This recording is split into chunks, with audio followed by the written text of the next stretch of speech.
Hey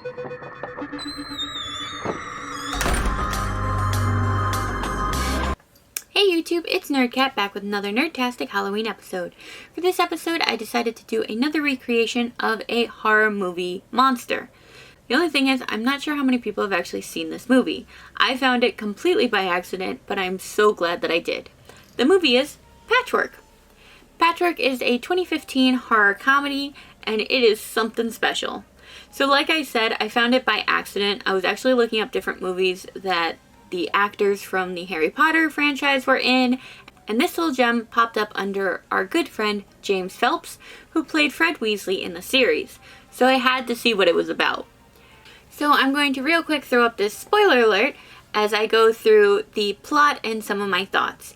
If you don't want to hear any of that, please go to this timestamp to be safe. All good? Great. Quick plot summary is 3 girls go to a bar and wake up the next morning to find that they've been Frankenstein together. They must put aside their differences and work together to find out who did this to them and get revenge. I have to say, I really like this kind of take on the Frankenstein story, and I like the whole idea of the body being made up of 3 different people, including the brain, so the 3 girls are still very much there. And what this movie does, the back and forth viewpoint. So sometimes you'll see just the patchwork body trying to stumble through everything, to then switch over to see what's going on within the mind of the patchwork body, which is the 3 girls. So you see them arguing, fighting who's in control, but also sometimes working together. And I like that kind of back and forth, showing that, you know, the body is being controlled by 3 people, and that's why it's very clumsy, and I very much like that. While the girls are trying to figure out what's going on, they do cause a bit of murder, which I thought was very interesting. So, you're probably wondering, where does James Phelps, come into this? Well, he ends up being the love interest of our little patchwork girl. There's a whole bunch of other stuff that happens in this movie, but I won't go too far into it. I do recommend watching it if you want to watch a very odd horror comedy. It's definitely weird, but it's an interesting weird. Anyway, the main thing is the patchwork girl herself. I really loved the special effects makeup on it, so I really wanted to try and recreate it myself. So without further ado, I'm going to hand it over to Voiceover Jamie, and we're going to get into this video. See you there! Okay, so here's my piece. Right now I'm just putting it up against my face and doing a quick outline, just so I know where to place it again once I'm ready to attach. So this piece was very easy to make. It's just cotton balls rolled out and covered in liquid latex, and then some staples that I got from an office supply store. A rundown of this look is very easy. You kind of just soak all the cotton balls in some liquid latex and then make small strips in like these J formations around your face. And then once the cotton and latex is a little bit drier, not fully dried, but like more sturdy, you just kind of pull at the edges to make that torn skin effect. Now that the Pros-Aide is tacky, I'm just placing the piece down. As you can see, I did lose a couple of staples. That was totally my fault. I didn't make sure that they were the bases of the staples were really in the cotton. So some of them didn't fully dry with the cotton and latex. Now I'm going in with liquid latex and fixing the edges. As you can see, these edges are very, very sharp. That is obviously my own fault. So I'm trying to smooth it out as much as I can. But the good thing with this makeup is her skin's already, torn up. So having these edges kind of rough isn't too bad, or it takes away from the look too much, as her skin would be irritated from being stapled together. So I just kind of do the liquid latex and cotton all the way around all of the edges.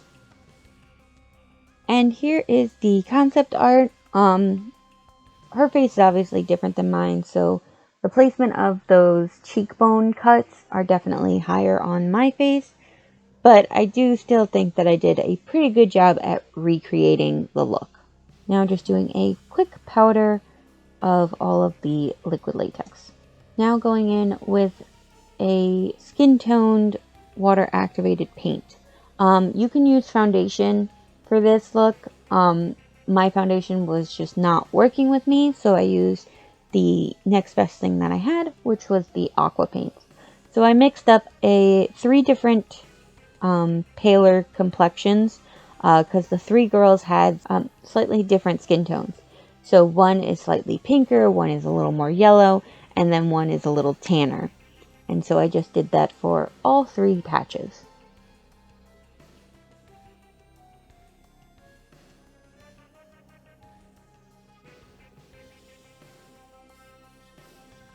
Now I'm going in with a blackish red aqua paint and just filling in the inside of the cut. As you can see, I had already pre-painted it. Here I'm just kind of touching up the spots and making sure it's a very dark reddish black. Since if you've ever seen the inside of a very deep cut, it's definitely a dark red or slightly black tone. I will admit that the staples definitely gave me some trouble here, as painting around them was a little frustrating. So you could always just make the piece first without the staples, and then just glue the staples on once the piece is on your face. I just knew that I don't have a very steady hand when it comes to very small things, so it was easier to just have the staples already there, and if 1 or 2 fell off, just reattach them with some glue. Now I'm just going in with a brighter red on the edges of the torn skin to kind of mimic that irritated skin look.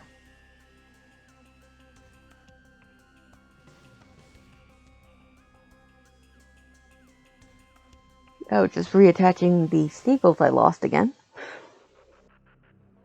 Now I do some bruising. So I use some pinks, some reds, some purple, a little bit of brown, and a little bit of yellow to make it look like some irritated and bruised skin. Especially because her skin kind of looks a little deadish in some of the scenes as well. Here I am doing my eyebrows. I did do the shade. It's too light here, so I do darken it. You don't really see her eyebrows all that much due to the wig that she wears, but it is just a quick dark eyebrow. Now for the eyeshadow. This probably was the easiest eyeshadow look I ever had to do, because all it is a very messy shadow. Like, you're just putting a bunch of black eyeshadow down and then smudging it out. Because her makeup is definitely very messy.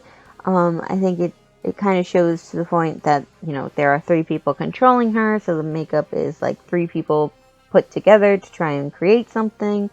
And also she does a whole bunch of stuff in the movie, so of course her makeup is not going to be pristine. She also has a little bit of a wing, so I do that as well. I do really like this makeup for the fact that because it's messy, it's okay if I screw up a little bit, because it'll just look like it's part of the makeup. I also didn't add a lot of black. As you can see, it's kind of splotchy, because again, in some of the scenes, it looks like she had rubbed her eyes or it like came off with sweat.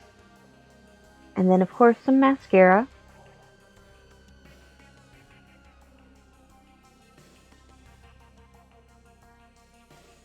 And lining my waterline with some black eyeshadow as well. Then for the lips, her lipstick kind of shifted a couple of times throughout the movie. Sometimes it looked very pink, sometimes it looked kind of purple. So I kind of went with this burgundy color just to be in the middle ground.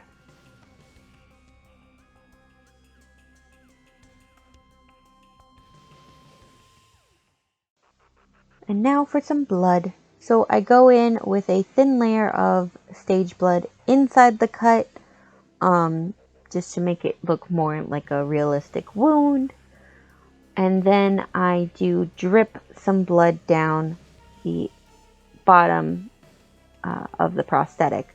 You can add as much or as little blood as you want with this look, because she kind of shifts between having a lot of blood on her face to having a little bit of blood, which is super fun. So it definitely gives you a little bit of freedom on how you want her to come out.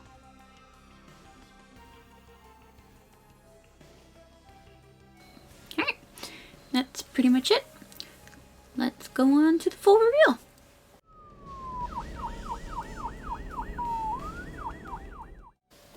And here's the final look. I'm obsessed. I love this look so damn much. Though it's not screen accurate, I still think I did the character justice. And it was just so much fun. There is something about placing a fun colored wig with like a gore makeup. It's always really charming and adorable to me. I don't know why I find it charming and adorable. I just do. And yeah.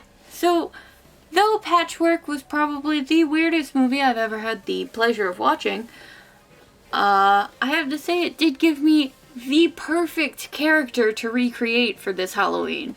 And this look was so easy. This piece was all just cotton, latex, and some staples, and you get this cool look that you could literally do anything with. You could either do it like I did, where it's a girl face and blood and all that stuff, or you could go the full patchwork thing and have like different colored monsters or faces. You can use staples. You could have like thread going through it. The world is your oyster with this one piece. But I'm gushing. Moving on. If you guys liked this video, please hit that like button. If you want to see more Nerdtastic Halloween, please hit that subscribe.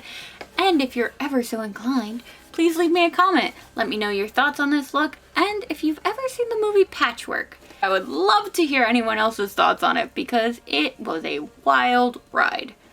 Anyway, that's it for me. Until next time, as always, stay nerdy, my friends. Later!